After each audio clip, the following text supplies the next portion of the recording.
Can a beginner gain muscle doing low volume?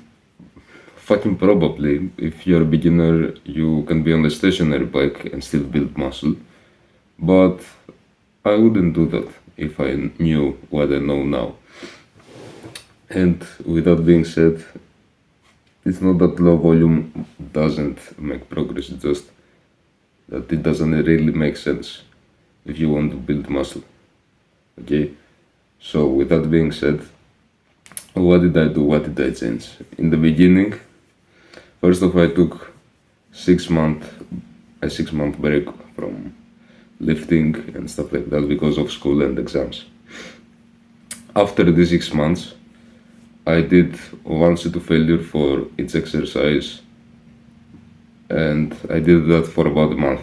And I was still progressing up until I wasn't, because it was impossible to just go to failure all the time and keep adding 2.5 kilograms or 5 kilograms to each exercise. It's just not possible. Otherwise, you would be fucking unlimited by the amount of weight that you can lift if you just kept adding.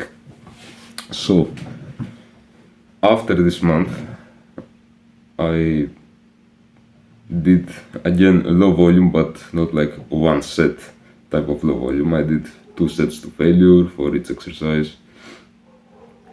Sometimes would even do less reps in reserve or more reps in reserve. So I kept experimenting with how much close to failure I was. So that's one thing. Then I took again a month off for vacation, and now for 2 or 3 weeks I'm back into it. And honestly, I've made such good progress, man, and it amazes me. So what did I do to make this progress in such a short period of time? For reference, that period of time is in 3 or 2 weeks. I got from 50 something kilograms on overhead press to 60 something. So that's 10 kilograms on my overhead press. Then I also added 2 reps or 3 for my max dips PR, like before the summer break. I had 40 kilograms on dips for 4 reps, I think, and now I did that for at least 5 or 6, and so on, and the numbers just keep going up. So what's that one thing? The one thing is higher effort, not really higher volume, because the volume that is done on every one of my exercises is either 30 or 40 reps, and it's just split. And what I've realized is that the soreness you might be feeling is usually from higher rep sets, not higher volume in general. Okay? So with that being said, what did I do? I basically do 8 sets of 5 with some maximal loads like 50% to 70 or 80%. And I do them with a short break. And the reps are, in the beginning, nowhere near to failure, but after the 5th set, let's say, it starts getting harder. So yeah, and why is the some maximal load so broad? Why is it 50% all the way to 80%? Because I just experiment with it.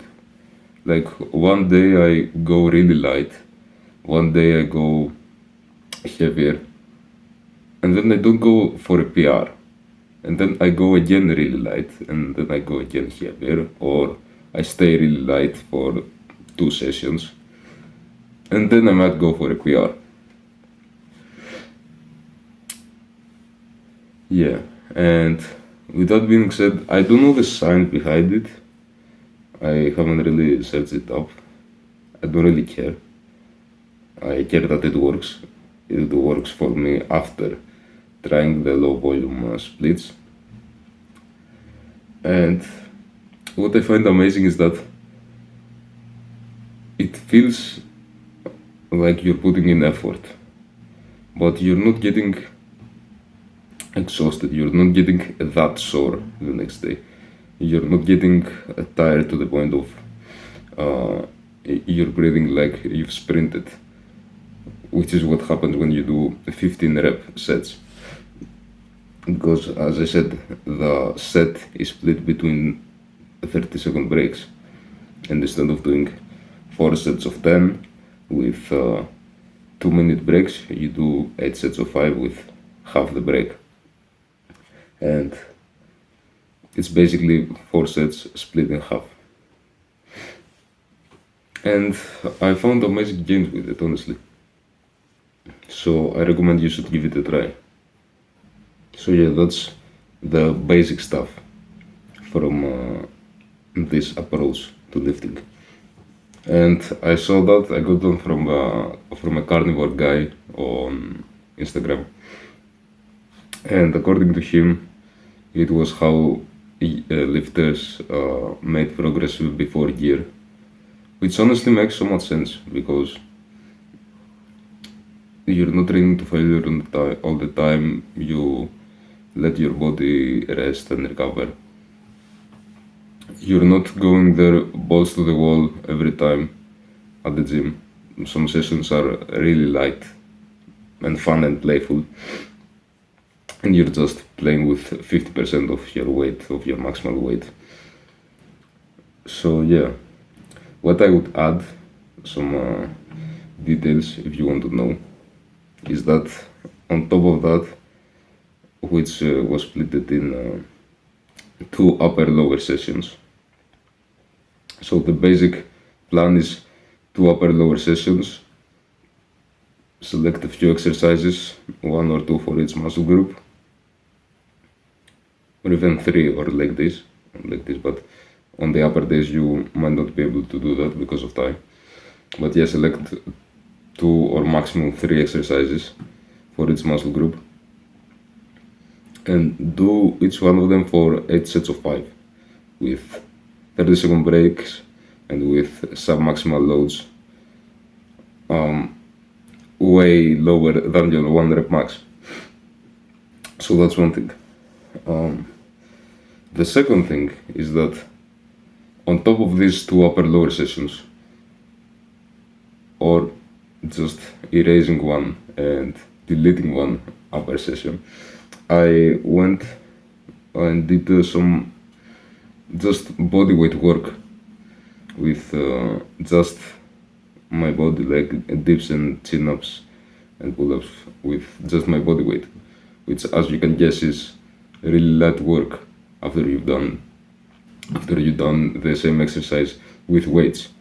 So this helped me a lot as well, because again, it's part of the playing with the weight inside the gym. And honestly, I don't know the science behind it. The carnivore guy that I told you before gave the analogy that while doing the high effort workouts, you're basically studying for the test, and when you go on for a PR someday, you're basically taking the test. My analogy is that I look at it like a car, and when you want to upshift, you want to load the car a little bit, you want to get some higher rounds per minute on your car to upshift. Okay, so it's like the rounds per minute are the effort and the volume and all the sets and reps that you've done, and upshifting is basically increasing the weight. So you've done, like, your car is going at like 3000 rounds per minute and 4 or 5000, and then you upshift, you increase the weight.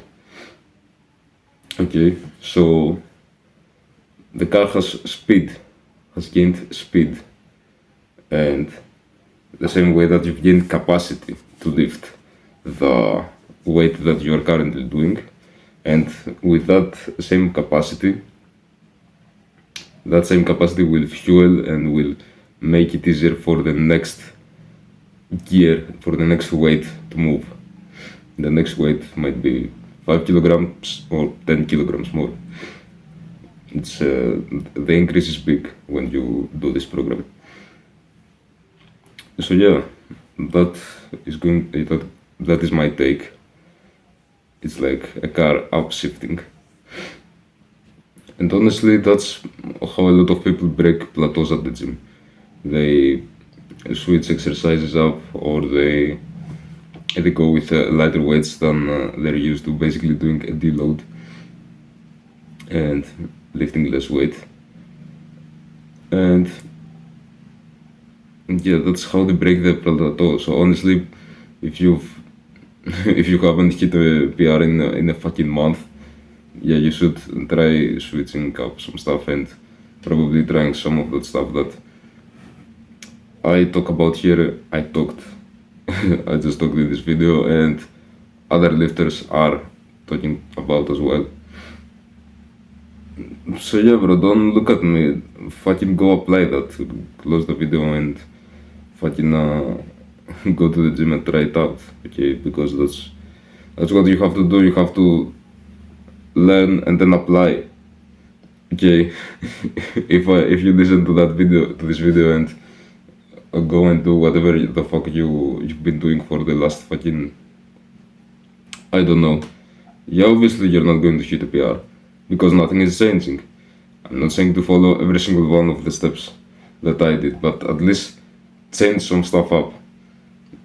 Go lower intensity on some stuff. Like I would needed that message, honestly, to go lower intensity, and that not every session needs to be balls to the wall, or that not every session needs to be to failure, because failure was fucking useless for me. Like, what is failure? The weight can't be lifted anymore. Wow, congrats, you didn't lift a weight that you couldn't anyway. But if you could do more without weight and you didn't, you just missed out on some gains, because you could do that, but you didn't. It's not like you wasn't able to lift a weight.